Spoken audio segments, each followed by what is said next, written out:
It's 5:05 and welcome into a Thursday edition of the Carolina Journal News Hour on Charlotte's FM News Talk, 107.9 FM WBT. I'm Nick Craig. Good morning to you.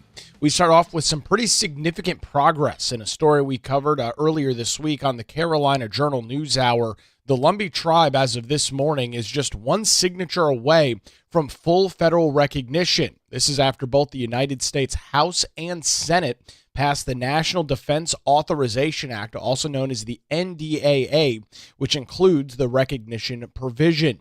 According to President Donald Trump's public calendar, he will be signing the NDAA around 6 p.m. this evening. So when we are together and join you again tomorrow morning, we will have the NDAA fully signed, and in all likelihood, unless something dramatic happens over the span of the day today, the Lumbee tribe of North Carolina will officially have full federal recognition.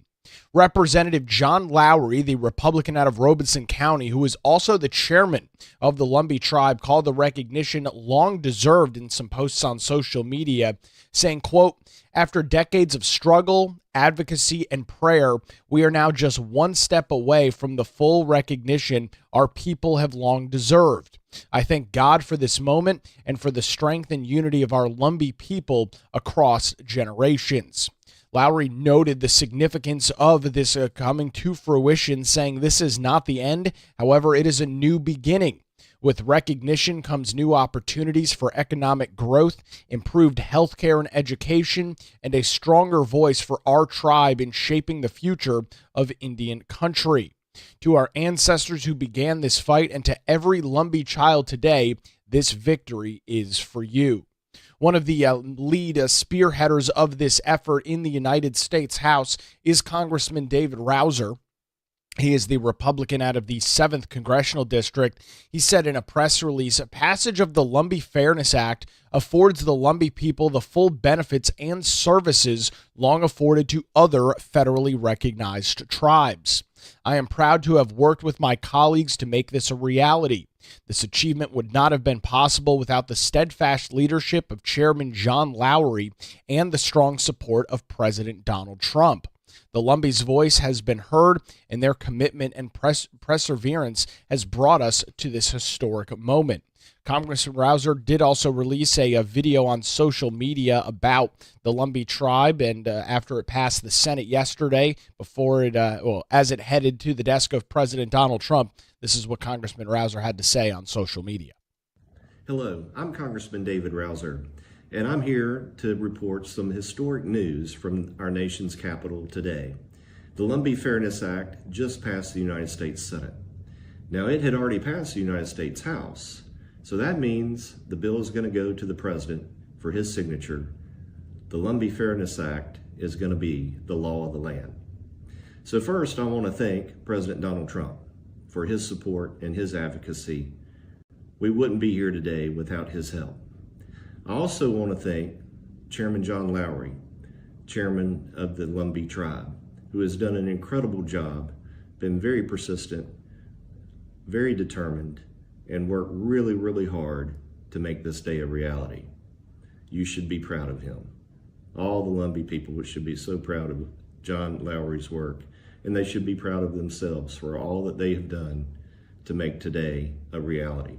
I also want to thank Senator Tom Tillis, who's been so valiant in his efforts to see us to this day. Senator Ted Budd as well. My colleagues in the House, particularly in the North Carolina delegation, who worked so hard on this. And I also want to thank former Senators Elizabeth Dole and Richard Burr. Both of them worked very hard while they were serving in the United States Senate to achieve Lumbee recognition. So we wouldn't be here today without the help of many, many people. I want to thank them all, and I want to wish the Lumbee and everyone else a very Merry Christmas. That's Congressman David Rouzer, the Republican out of the 7th Congressional District, which does include the vast majority of Robeson County, where the Lumbee tribe is headquartered and where many of the Lumbee people live. So those are the comments there from Congressman Rouzer. Now, just kind of how we got here. Back in January of this year, President Donald Trump signed a memorandum directing the Secretary of the Interior to submit a plan to him and his office to assist the Lumbee tribe in obtaining full federal recognition, and that pretty much brings us to where we are today. United States Senator Ted Budd, who you just heard there from Congressman Rouser, said for nearly 50 years, the Lumbee tribe has fought for the same rights and benefits over other federal recognized tribes receive. Today, with the passage of this year's National Defense Authorization Act, the fight is over, and the more than 60,000 members of the Lumbee tribe will begin the process of receiving the benefits that they deserve. I want to thank Senator Tillis for his strong leadership of the North Carolina delegation as we fought this provision and his underlying dedication to the recognition of the Lumbee people throughout his time in the United States Senate. Senator Tillis also commenting on the situation as well, saying for 137 years, the Lumbee tribe have been fighting for federal recognition, and today the federal government has finally honored that promise. President Trump traveled to Robeson County and pledged to get federal recognition done. He kept that promise and showed extraordinary leadership. With the Senate passage of the NDAA, the Lumbee tribe of North Carolina will now achieve full federal recognition and access to every federal benefit they have earned and deserved. Senator Tillis held a virtual press conference on Wednesday, not long after the NDAA was officially signed in the United States Senate, passed in the Senate, I should say, heading over to President Donald Trump's desk, and he was asked by reporters about some of the efforts by other individuals, including the Eastern Band of Cherokee Indians in North Carolina, to block the Lumbee tribe, the Lumbee Fairness Act, over decades. Senator Tillis didn't hold back much in terms of his words. I've called them the casino cartels. I mean, the Lumbee tribe has a very well-documented history. And the Cherokee, the Eastern Band of the Cherokee, the Choctaw Indians of Mississippi, and other tribes, I think, were trying to protect their interests. And they would use all kinds of false narratives, saying that the Lumbee were fake Indians or that it would cost too much money. There was always something that at the end of the day either prevented the House or the Senate from getting it done. And we've worked hard to educate members about the history of the Lumbee. That's U.S. Senator Tom Tillis, as this appears to be crossing the finish line. Again, the National Defense Authorization Act, which is passed yearly, has this provision, as we've been talking about, that would grant the Lumbee tribe of North Carolina, predominantly in Robeson County, full federal recognition. It has passed the House, it has passed the Senate, and according to President Donald Trump's public calendar as of this morning, that legislation will be heading to his desk, and he will sign it right around 6 p.m. this evening, and then we will begin the process of watching what this full federal recognition looks like for the Lumbee tribe here in North Carolina. We will have continued coverage of this as the president signs it later today, and if the president comments on the Lumbee tribe, which there's probably a pretty strong notion that he will. This is something that he campaigned on, has discussed it very frequently when he was in North Carolina back in 2024. Regardless of where he was in the state, he talked about getting this full federal recognition for the Lumbee people. We'll see if he's got any comments from the Oval Office tonight. We'll bring those details to you on our website, carolinajournal.com, and the latest coming up for you Friday morning right here on the Carolina Journal News Hour. It's now 5:14. You're listening to the Carolina Journal News Hour on Charlotte's FM News Talk, 107.9 FM, WBT. We'll head on over to the traffic center on your Thursday morning commute. Get a look at the roadways with Boomer Von Cannon. Thank you, Nick. Good Thursday morning.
It's 5:20. Welcome back to the Carolina Journal News Hour on Charlotte's FM News Talk, 107.9 FM, WBT. Don't forget, if you miss any portion of our program live here weekday mornings on WBT, you can check out the Carolina Journal News Hour podcast.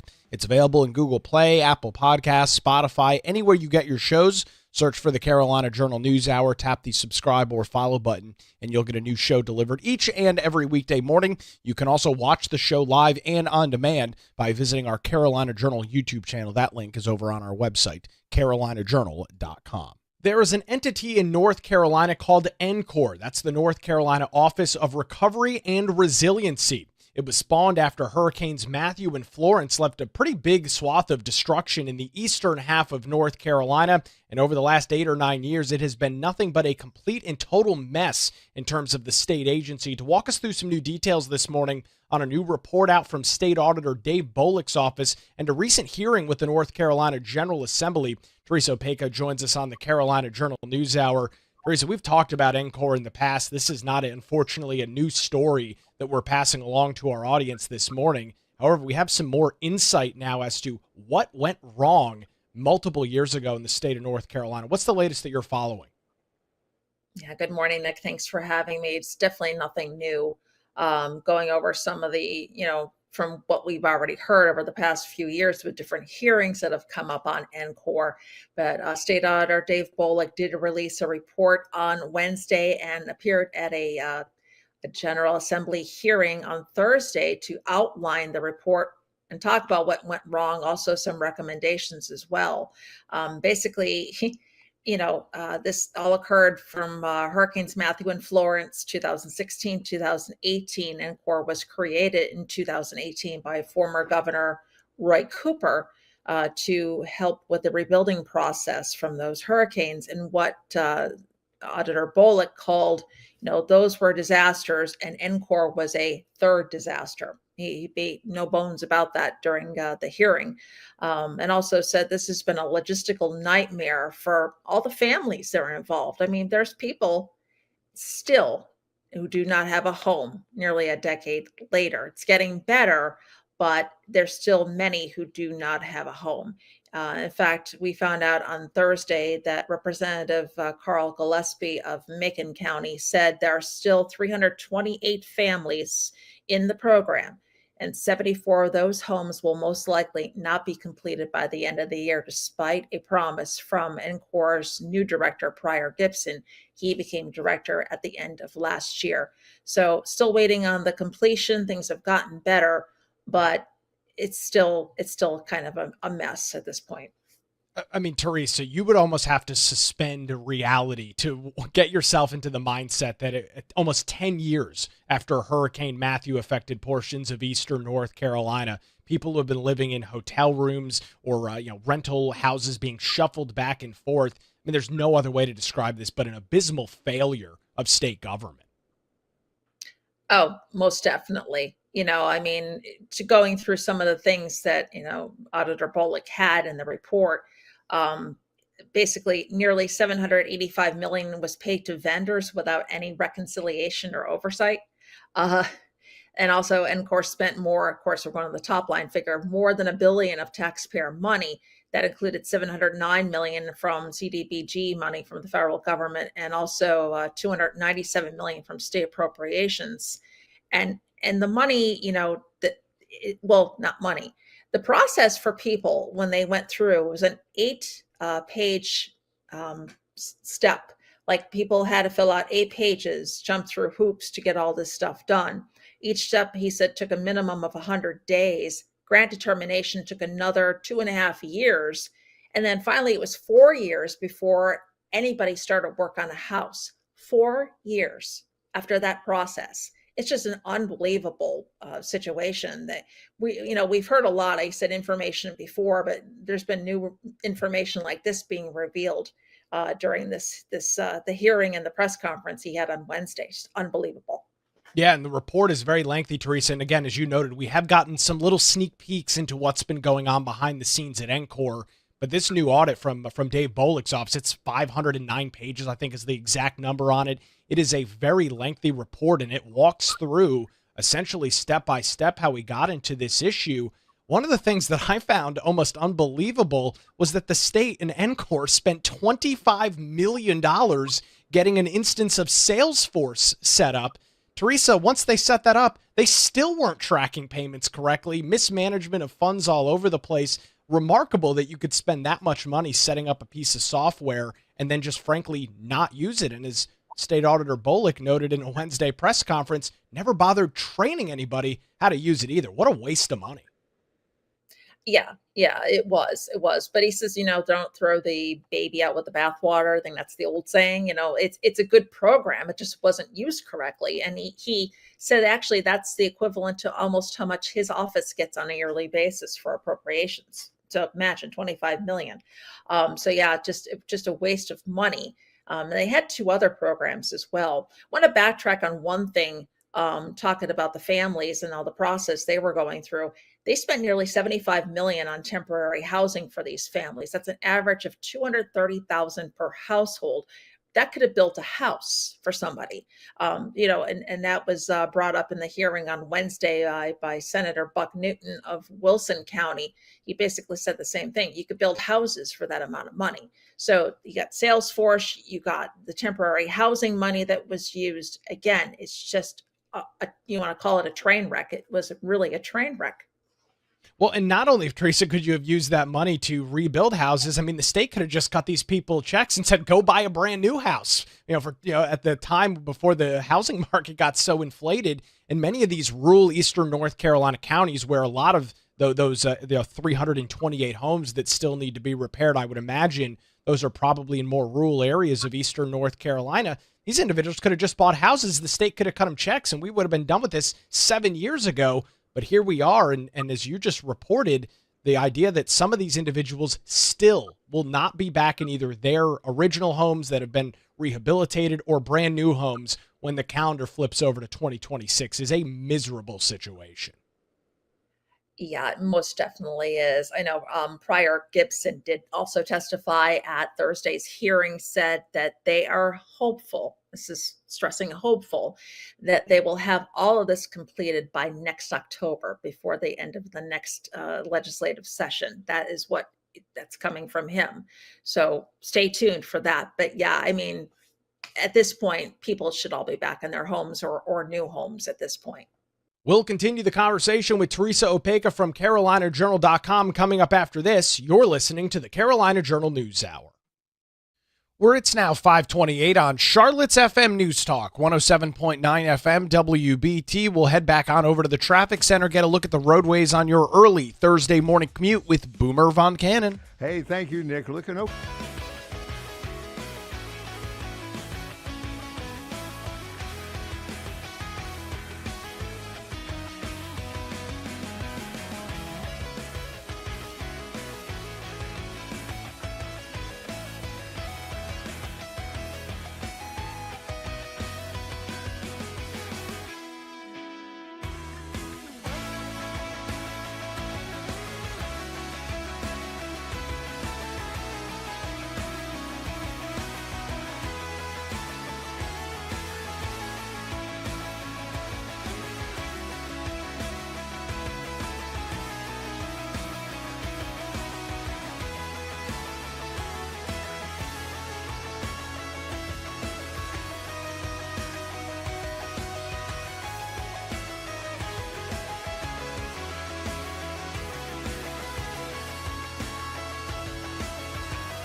It's 5:35. Welcome back to the Carolina Journal News Hour on Charlotte's FM News Talk, 107.9 FM WBT. I'm Nick Craig. Good morning to you. We are continuing our coverage this morning of a brand new audit out from State Auditor Dave Boliek's office looking at NCORR. That's the North Carolina Office of Recovery and Resiliency. Teresa Opeka from CarolinaJournal.com joins us. Teresa, this is, of course, incredibly relevant. It's important to, of course, look at the past, look at what happened, and try and highlight some of this information. Absolutely. But we then flip over to the other side of the state. We've got Western North Carolina a little more than a year ago, absolutely obliterated by Hurricane Helene. The state has a new entity set up called Grow NC. I would imagine a lot of folks are wondering, 7, 8, 9, 10 years from right now, are we going to be having these same conversations about the failure of this entity? The state does not have a good track record with these programs.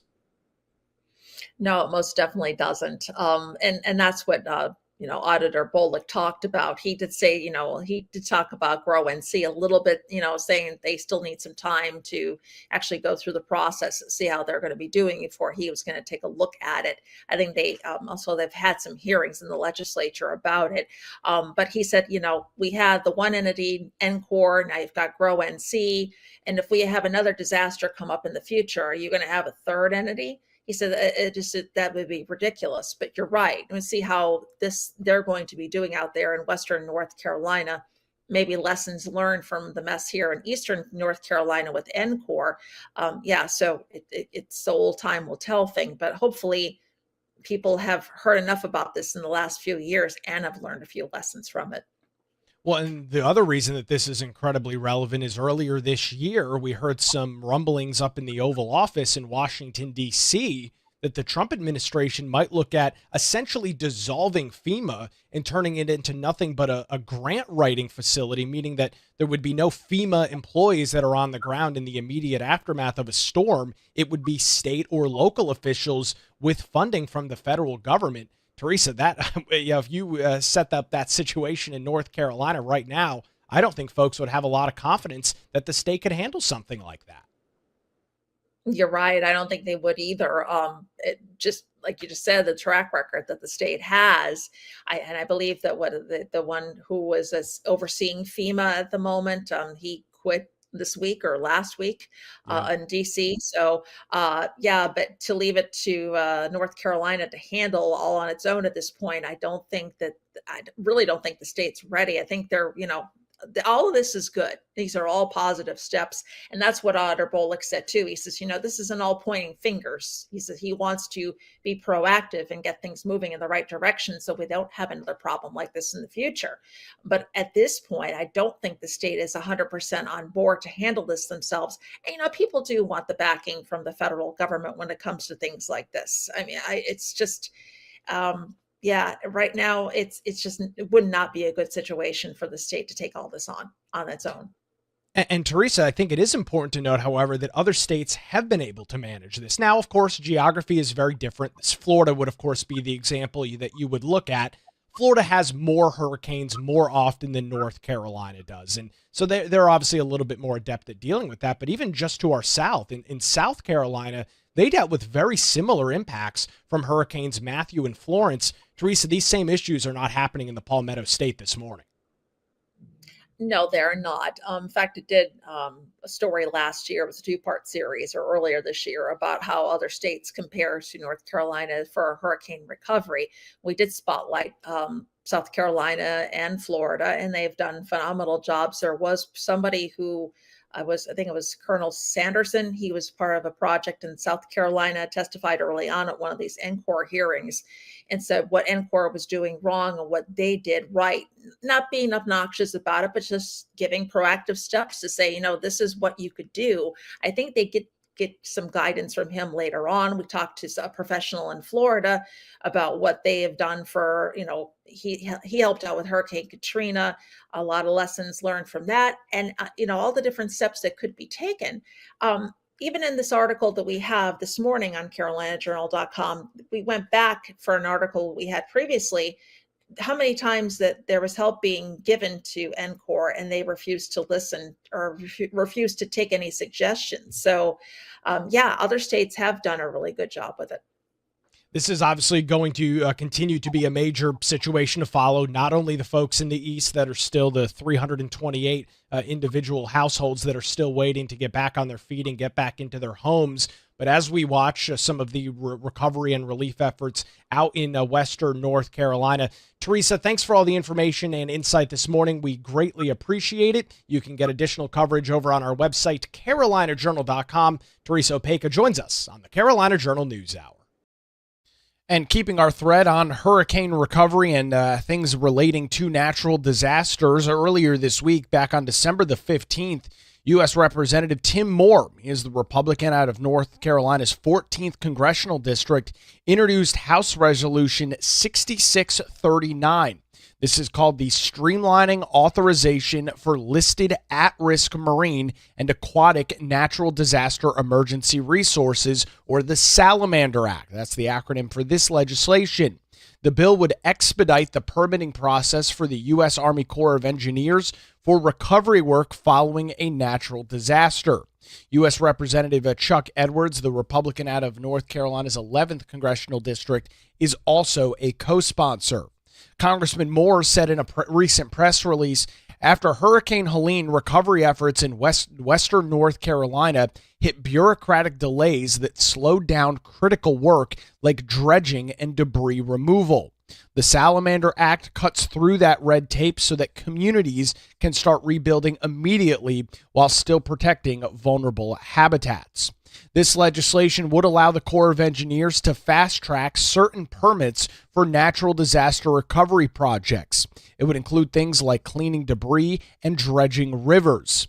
This post-disaster recovery work is set up to protect lives and property and is urgently needed, according to congressional representatives. However, the permits usually take months due to all of the environmental reviews, according to the press release from Congressman Moore. Chuck Edwards told the Carolina Journal Western North Carolina experienced firsthand how delays in the federal permitting process can hold up disaster recovery when communities need it the most. The Salamander Act gives the Army Corps of Engineers the ability to fast-track permits for critical recovery projects like dredging and debris removal, allowing work to begin immediately after a disaster is declared. General permits can now be issued in advance by the Corps of Engineers. That's pretty substantial. Think about that. There's the thought, there's the idea, forecasts show that a major natural disaster like a hurricane or tropical storm is set to affect an area across the United States. Then now the Army Corps of Engineers can go forward and get one of those general permits in advance of the storm even affecting the area so they can start working on their game plan. That would be following the input from federal environmental agencies to enable immediate recovery work. Permits are valid for 18 months. However, they still must follow strict best practices to protect endangered species and their natural habitats.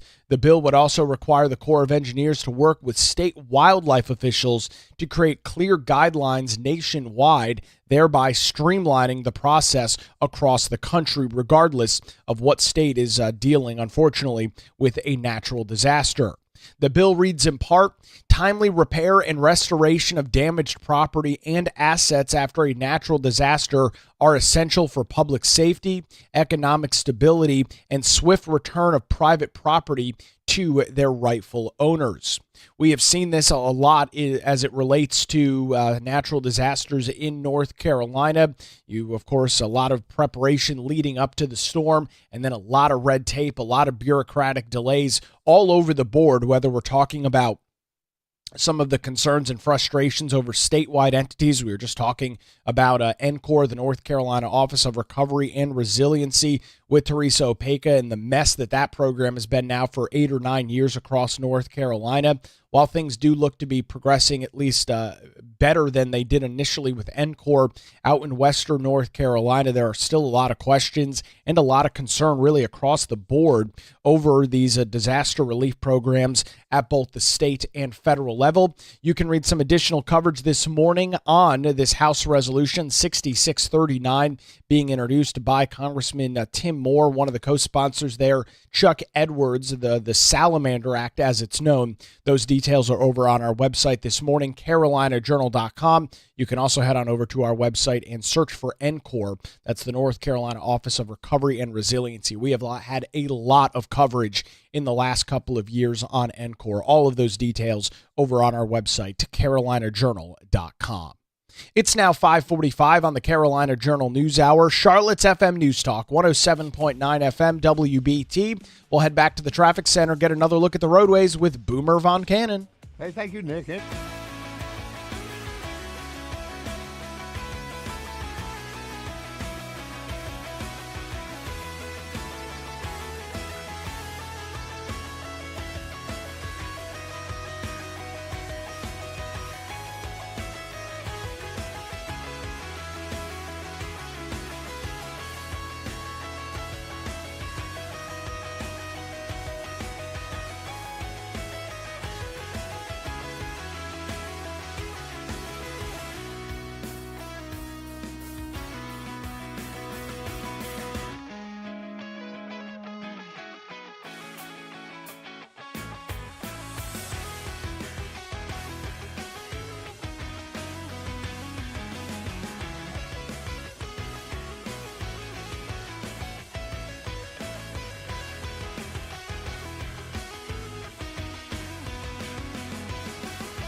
Good morning again. It's 5:51. Welcome back to the Carolina Journal News Hour on Charlotte's FM News Talk, 107.9 FM, WBT. We are tracking really what can only be described as some pretty unbelievable news out of Washington, D.C. as the Lumbee tribe of North Carolina sometime later today, probably around 6 o'clock or so, will officially be fully federally recognized as a tribe in the United States.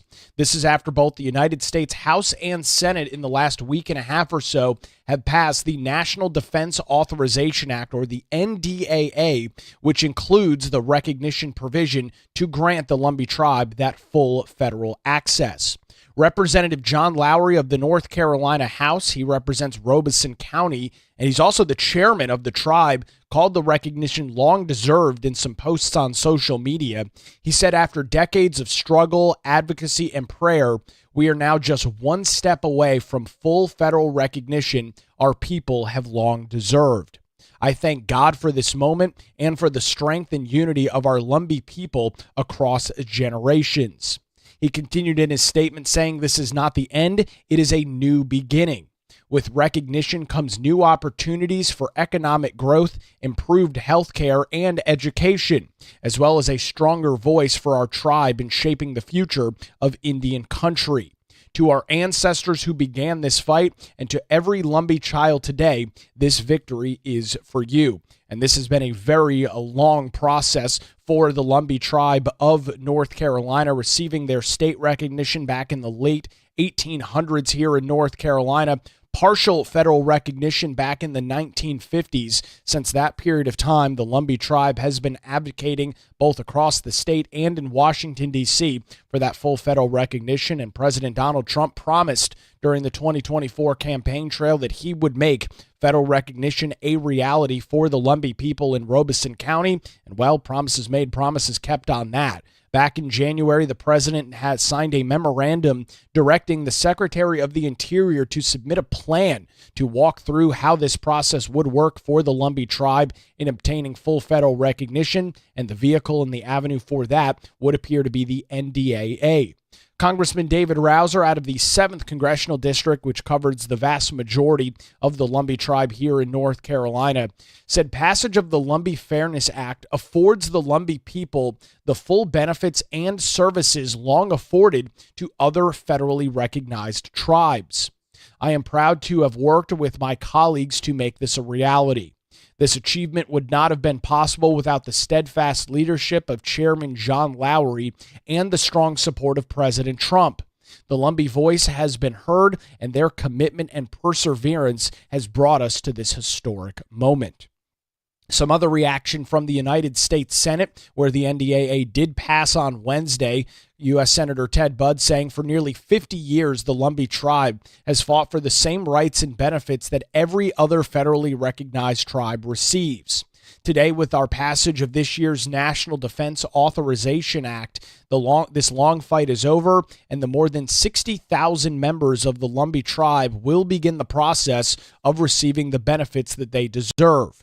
I want to thank Senator Tillis for his strong leadership of the North Carolina delegation as we fought for this provision, and his underlying dedication to the recognition of the Lumbee people through his time in the United States Senate.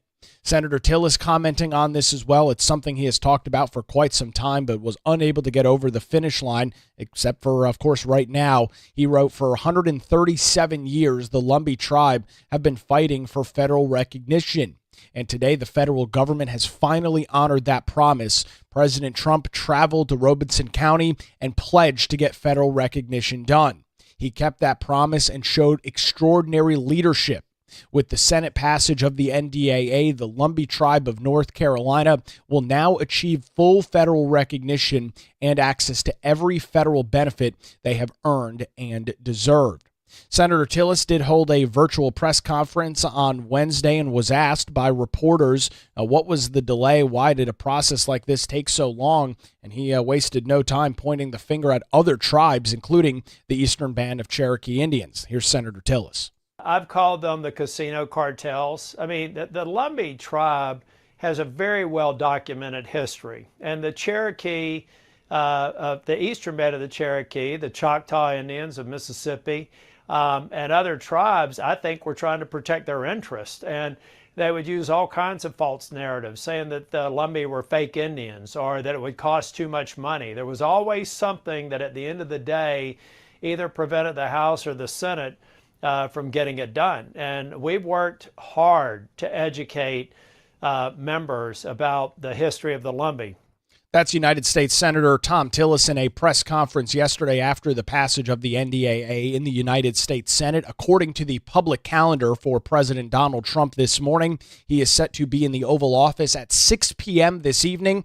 The event reads, the president signs the National Defense Authorization Act. So a very strong likelihood, almost complete at this point, coming up later tonight. The Lumbee tribe of Robeson County and North Carolina will receive their full federal recognition. We'll keep an eye on that signing ceremony tonight and bring you the latest over on our website, carolinajournal.com.